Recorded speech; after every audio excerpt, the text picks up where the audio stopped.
Hey guys, how are you all? In this video, I'm going to show you that how can you automatically log in your Facebook account so that you will do not need to enter the password again and again. How can you save your password and how can you log in just one tap on your Facebook? So this video is all about it.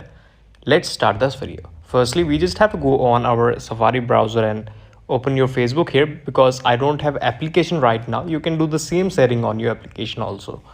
What we have to do, we just have to log in into our account like this. The password is already saved in my account. I will log in and you will see the menu called login in with one tap.